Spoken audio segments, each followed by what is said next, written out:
Okay, council, I apologize for the delay there. I had another matter that went a little bit longer than I anticipated, so we are a few minutes behind, but I do want to go on the record now in Sarah versus Sarah. This is file number 2311355. If I can have both council put your appearances on, starting with plaintiff.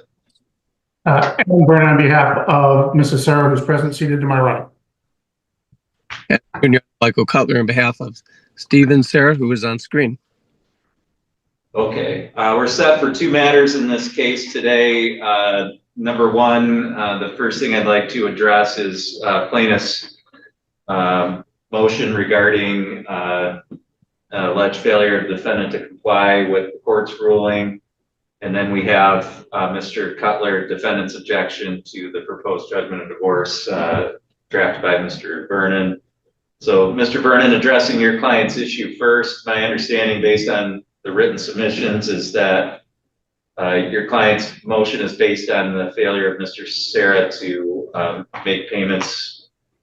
Yes, I did not participate in the drafting of that document. Mrs. Sarah did that of her own accord. My understanding is that Mr. Sarah has failed to make payments on the vehicle. The March payment has not been made. The April payment is due. All right, guys, we opened this one with tension already brewing. The courtroom's silent as the judge apologizes for a delay, but everyone knows this case isn't about time. It's about broken promises. Sarah vs. Sarah, the judge calls it. Two people once united, now fighting over cars, pensions, and payments. You can feel the weight in the room as both attorneys Michael Cutler and Mr. Vernon step up. The air tightens. This isn't just a legal fight. It's personal war disguised as procedure. Not yet been made. And there's a card? Support the insurance. Oh, and then and then there's the support that hasn't been paid. And the pension. Right. When I say the support, I suppose I mean the pension as well. But so none of those payments have been made. In court order states fairly clearly that Mr. Sarah was intended to make those whether this order was entered or not, or at least until it was entered. And because counsel objected, we have not yet had an order entered until probably today. Mr. Sarah would be responsible for making those payments. All right, thank you, Mr. Cutler. Thank you, Your Honor. As far as the pension, that topic first, the pension is not paid for my gentleman. It is through the pension agency. The pension payment was requested and it was submitted. Our understanding confirmation from Mr. Sarah is that the 1/2 portion of the pension was paid on March 29th. They do it automatically every month. As far as the payment of the $1,000, we did not have any address for Ms. Sarah. I contacted opposing counsel. Eventually, I got a response from him within 4 days of getting that response.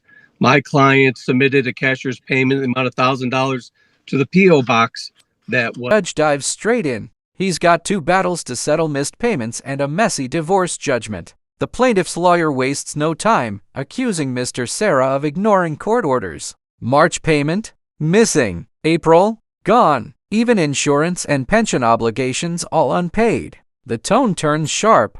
None of those payments have been made, the lawyer fires. The judge leans forward, ready to strike order into chaos. This is no misunderstanding, this is defiance of the court's command, and it won't go unaddressed. Was provided to us. As far as the car and the insurance, the order of the court, the opinion of the order of the court was that both parties were to engage in certain activities relating to the vehicle. Ms. Sarah was to transfer the title and transfer the obligation to her name. Apparently, she has not undertaken any steps in that regard. Okay. All right. So the court is going to order that the pension payments. Well, first of all, can we, Mr. Vernon, can we put on the record here today an address for Ms. Sarah that the payment should be sent to? It's P.O. Box 147, Grayling, Michigan, 49738. I'm sorry, can we have that lower? I was writing it down, Your Honor.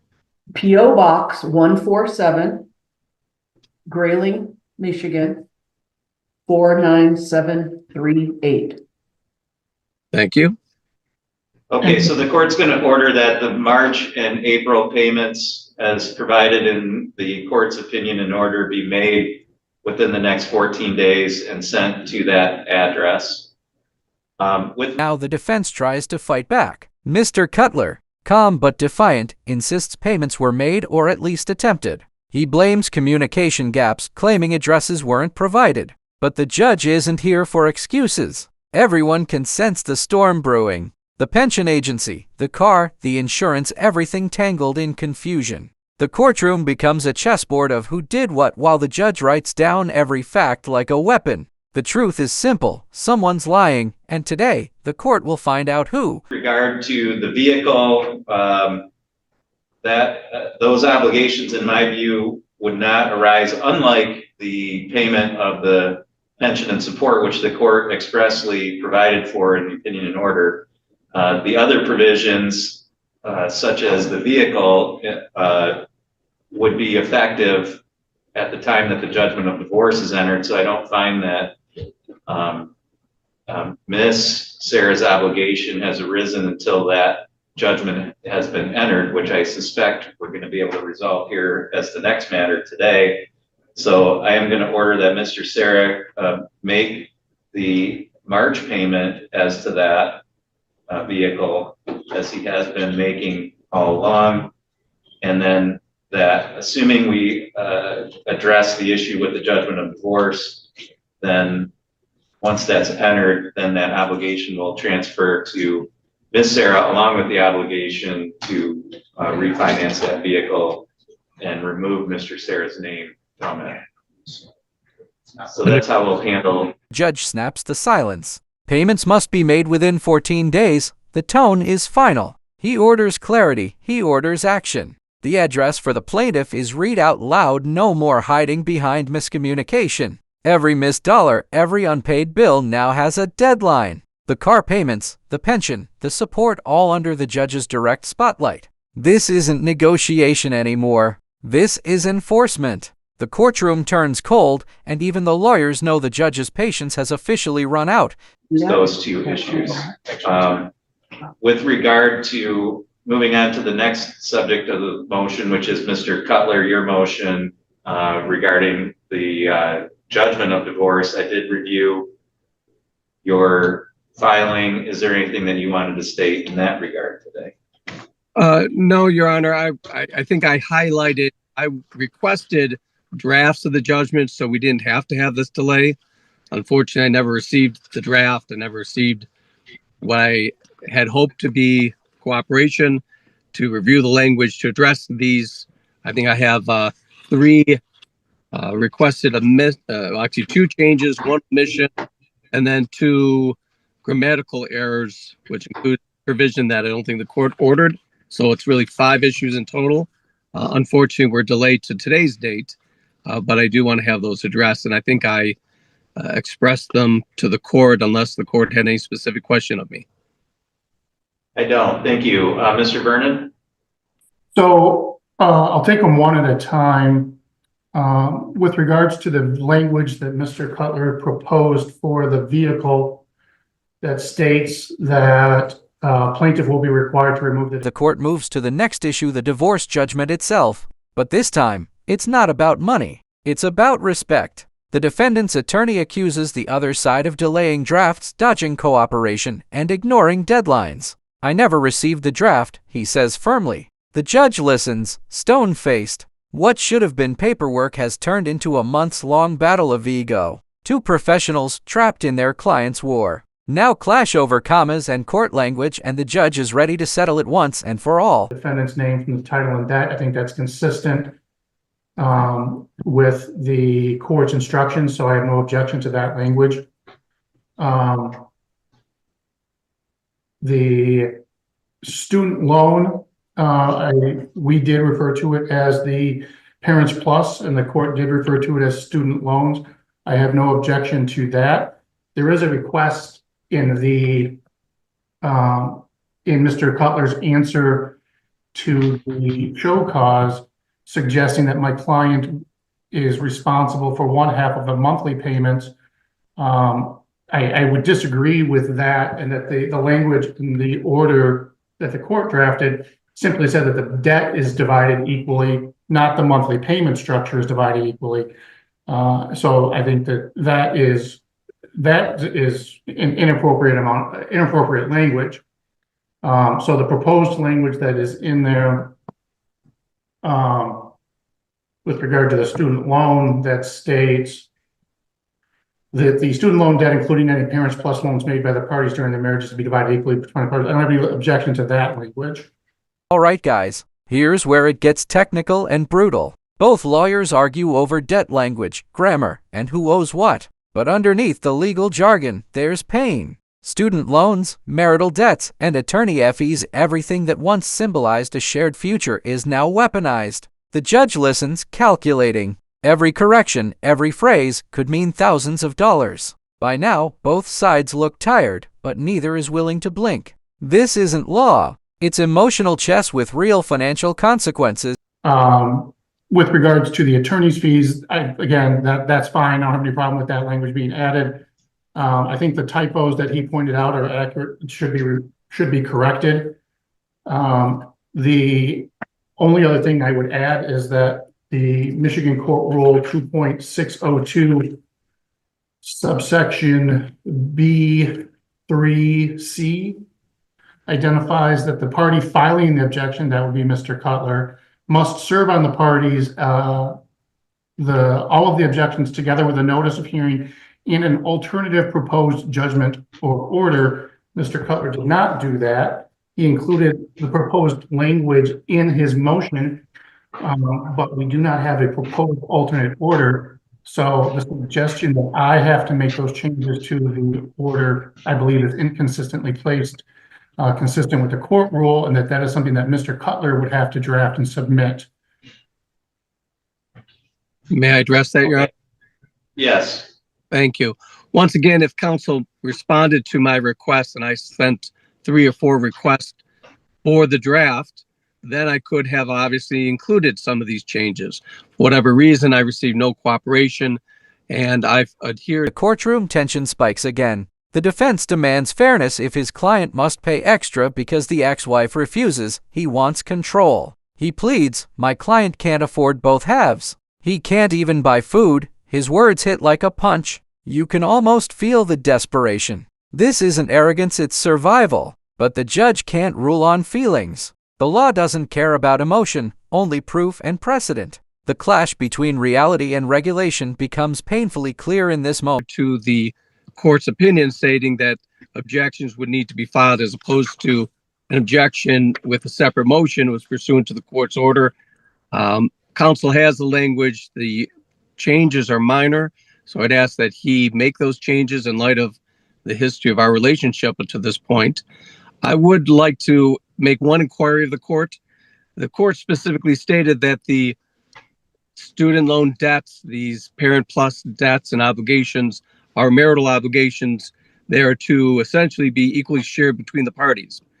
If Ms. Sarah is not going to be submitting any of the payments, if she's going to refuse to submit her half portion of it, my client does not earn sufficient funds. The court has the numbers clearly. My client cannot make that payment. I would ask alternatively that if Ms. Sarah does not make the required payment on this obligation, and the amount is, I believe, I know Mr. Sarah gave me some paperwork on it. I think it was $1,400. If he has to make the $700 payment for his portion and the $700 for Ms. Sarah's portion, he will not have enough money to buy food.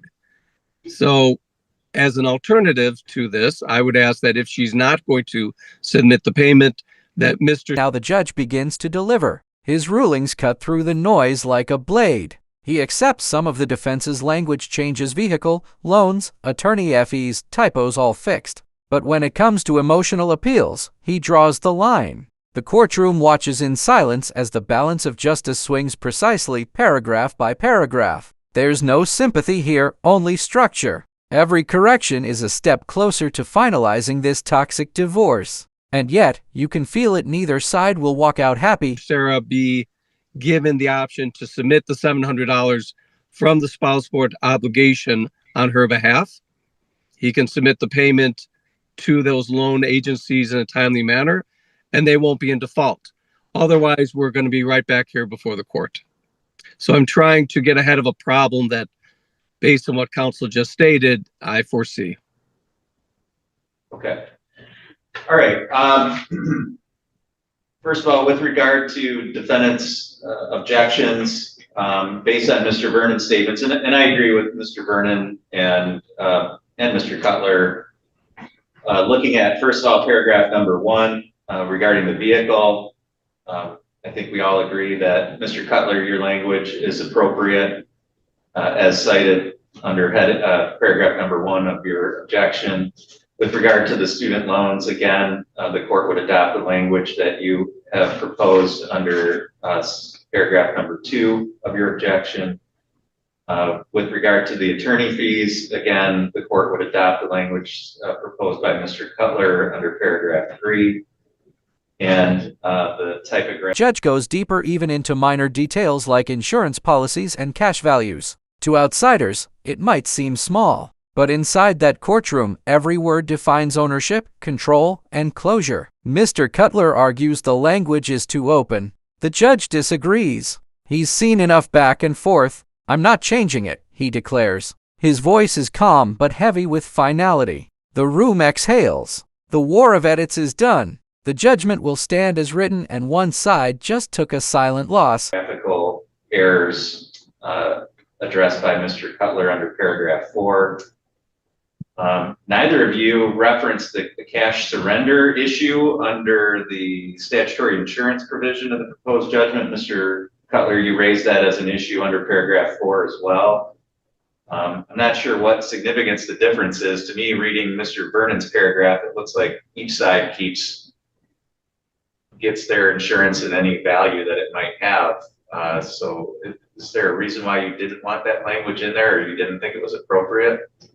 I didn't believe that the court referenced in its ruling any portion to a cash surrender value. I believe it merely stated that each party essentially retains it. When we start getting into cash surrender values, then I start to be concerned as to what are the values and if they're offsetting.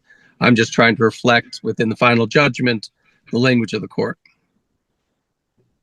All right. And I didn't address that. The parties never raised that as an issue for decision by the court or dispute between the two of them. I don't view that as to be an issue. All right, guys, now it's pure authority. The judge orders the attorney to make the changes and submit them within 14 days. No more arguments, no more delays. The gavel of accountability has fallen. But Mr. Cutler tries one last plea about future payments, about fairness. The judge shuts it down. Premature, he calls it. Law before emotion. Order before chaos. It's a classic judicial power move, cutting off the drama before it spirals into another hour of complaints. That has particular significance here. So I'm not going to require Mr. Vernon to change the language of the statutory insurance provision in his proposed judgment. I do agree with Mr. Cutler that really from the standpoint of the resources of both parties, these changes will take minimal time and certainly much less time for Mr. Vernon to simply make corrections to the judgment that's already been drafted, as opposed to the time and expense that cost for the defendant to draft up an entirely new judgment. So the court will order Mr. Vernon that you make those changes to the proposed judgment and submit that to the court for signing. In terms of Mr. Cutler, your issue regarding the student loan debt, I appreciate your efforts in trying to get ahead of that issue. Generally, courts are loath to decide any issues that aren't directly before them. Your motion involved objections to the proposed judgment. The court did not, as Mr. Vernon. Just when everyone thinks it's over, Miss Sarah raises her hand. She wants clarification. The courtroom shifts from formality to personal frustration. She's tired, done with delays and confusion. Can the payments be made through the court? She pleads. She's had enough of chasing money. But the judge shakes his head. That's not on the table, not today. You can feel her breaking point. She's been fighting for every cent, every right, and all she's met with is bureaucracy. Indicated order as part of the opinion in an order that Miss Sarah make payments.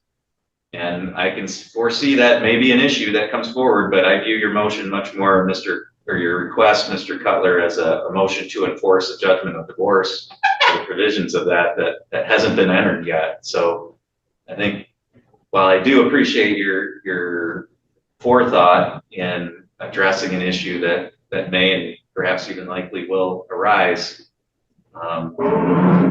at this point, I think it's premature. So the court is not making any rulings with regard to that request at this time. Understood. That is the ruling of the court as to both motions. That's all I have on this file today, and all parties are free to disconnect at this time. Your Honor, if I could just ask, when is Mr. Vernon to submit that change? Can we have a time period, whatever number of days, please? I would suspect, Mr. Vernon, can you have that within the next 7 to 14 days to the court? Yes. Okay. Thank you. Your Honor. Your Honor, my, Mrs. Sarah, has a couple of questions related to the show cause order that she filed, or request that she had filed. So I'm going to request the court allow her to ask a couple of follow-up questions. Your Honor, Okay. to that, if we could, arguments that have been made, the court's already. Mr. Sarah finally speaks. His voice cracks under pressure. He's broke, drowning in debts, taxes, and obligations. He's not a villain. He's just trapped in financial quicksand. What am I supposed to pay? He begs the judge. But the law doesn't deal in mercy. The judge's answer is cold and unshakable. I didn't live your life for you. The courtroom goes silent. It's one of those moments where reality hits harder than any ruling, justice without comfort, truth without kindness. Made a ruling. Just for clarification. Yeah, I'm not changing it. Mr. Cutler, I assure you, I'm not changing anything about, but Ms. Sarah has questions. I'm certainly going to allow her to ask them. So go ahead. So the March and April car payment, as well as the insurance, will be paid by the defendant, correct? March. Okay, Yep. April due in like 3 days. Am I gonna have payment to pay it? Yes. Okay, the pension, I have not received anything. I should have received 2 months already. He gets paid on the first of every month. Yeah. And Yeah. I've ordered that he make both months' payments within the next 14 days to the address that you provided. Okay, Your Honor, is there any way that the payments can be made through the court so I don't have to deal with this for the rest of my life?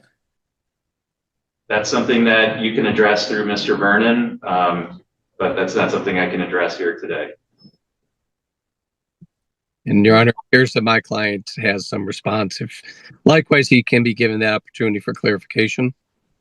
Yeah, if you have questions, Mr. Sarah, that's fine. I'm not going to get into a debate about when you get paid and when you don't get paid. The exchange turns raw. Mr. Sarah pushes back, desperate to be understood. The judge stands firm, eyes unflinching. You put yourself in this position, he declares. Those words hang in the air like thunder. There's no debate left, only finality. The courtroom becomes a mirror, reflecting two broken people and one exhausted system trying to make sense of it all. This isn't just a judgment, it's the emotional wreckage of divorce playing out live for all to see.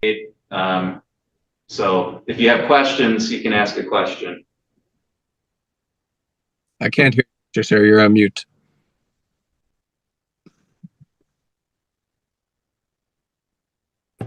I'm sorry, I do, Your Honor. I received a half payment on my pension as of, I received my pension towards the end of the month. And last month it was the 28th or 29th. And I did receive a half pension payment of roughly $925. I myself applied for the Quadra and made many phone calls to make sure the Quadra was in place. So as far as I'm concerned, the Quadra is in place. I do not know why I would get half a pension payment and Mrs. Sarah does not. Miss Sarah, the plaintiff did not. The other thing I might request is I roughly make $4,000 a month. Paying the plaintiff half of that leaves me $2,000 with a over a $1,400 student loan payment, a $660 tax payment, which is marital taxes from 2021. That there is my entire income. Just when the gavel seems ready to drop for the last time, the truth resurfaces. Miss Sarah speaks again, revealing new pain. He's now 5 months behind on pension, she says. Her voice trembles with exhaustion. The judge listens. The case might be closing, but the damage lingers. Cars, pensions, even firearms, nothing is simple here. Every issue opens another wound. You realize for these two, court isn't closure. It's the only place they still speak to each other. I have no more money for another car payment or an insurance payment. I need direction on, out of my $2,000, which forget about rent, mortgage, food, utilities, what am I supposed to pay when I only get $2,000 a month? I'd like some direction on what I'm supposed to pay, please. Mr. Sarah, my job as the judge in this case is to equally divide up marital assets and debts. I've done my best to do that. I didn't live your life for you. I didn't accumulate the debts that you've accumulated. I didn't put you in the position that you're in. So in terms of, I don't have any advice for you about how to live your life and do what you need to do. All I can do is do what I'm required to do, which is to divide up assets and debts as equally as I possibly can.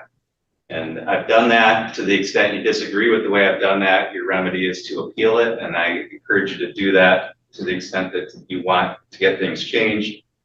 Otherwise, again, it's not my job to figure out how you're going to live your life. You need to figure that out on your own. But I'm in an impossible position. And I guess you put yourself in that impossible position by doing things the way that you've done. And that's not my fault. Not maritally? So I'm All not right. going to debate you. That's all I Okay. have to say. All Thank parties you. are free to disconnect at this time. As the final minutes unfold, the courtroom feels drained. Lawyers collect papers. The judge's tone softens slightly. The war is over, at least on paper. But beneath the legal language lies years of betrayal, debt, and heartbreak. Miss Sarah says she's owed $5,000. Mr. Sarah says he can't breathe under the pressure. The judge can't fix what's broken between them, only divide it. And as the screen fades, one truth remains: in divorce court, no one truly wins.